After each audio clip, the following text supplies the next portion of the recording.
When I left school, I started work in the office at the London Brick Company, because it was all, well, not all London Brick Company land, but mainly most of the brickworks were London Brick.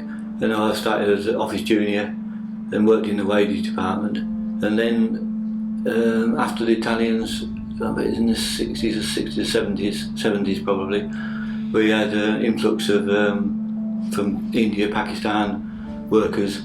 So that was mainly, they sort of took over from the Italians as such, and did a lot of the manual work in that time.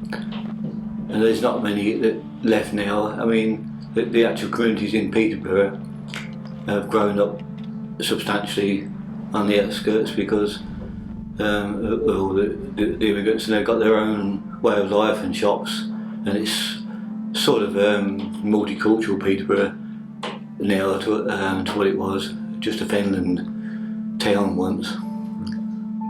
Hampton's probably one of the largest, and a lot of the land they built on there is reclaimed from brick pits. I mean, when I was a lad, we used to walk all the way across there to the Great North Road, as it was there in the A1, and you had to go across, especially Orton Brickworks, which is quite large, and that had quite a lot of immigrant workers there. And now they've filled a lot in with from the electricity board had a lot of waste fly ash to dispose of in the 70s, 80s, and it seemed a good idea to they railed it over to Peterborough and filled in a lot of the brick pits which were left from that excavation of all the clay. And so a lot of the housing over that side of the Peterborough has been filled in and now built on, and there's really hundreds of houses there now, complex, big shopping centres, and all the other industries that's built up around it, and other areas of the Peterborough have increased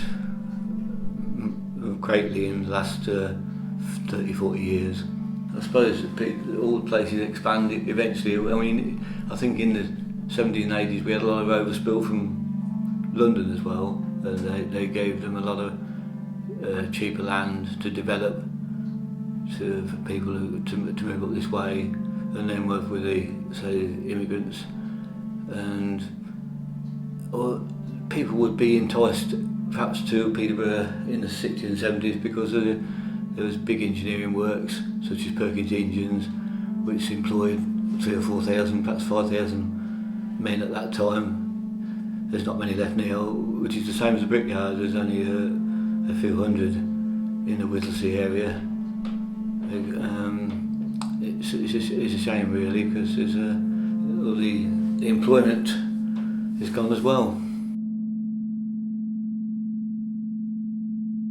Yeah, I think when you've actually been in a village, mainly like village life, I mean, I wouldn't want to live in Peterborough. I mean, actually I live in a village on the outskirts near Stamford now, but no, I'd sooner be, I never thought I'd leave Yaxley really. I was quite surprised that for one thing or another ended up leaving. But yeah, I think in the old days, and even longer time ago than myself, that some people never went out of the village. Yeah, it's like we say, oh, walk through Yaxley, I remember when this was all fields. Typical answer, isn't it? But I remember playing in these fields, and then I actually had a house myself, which was built on one of those green fields, which was in a good position really, because they had schools really near for the children and only a few yards away, which is a nice safe environment in a village.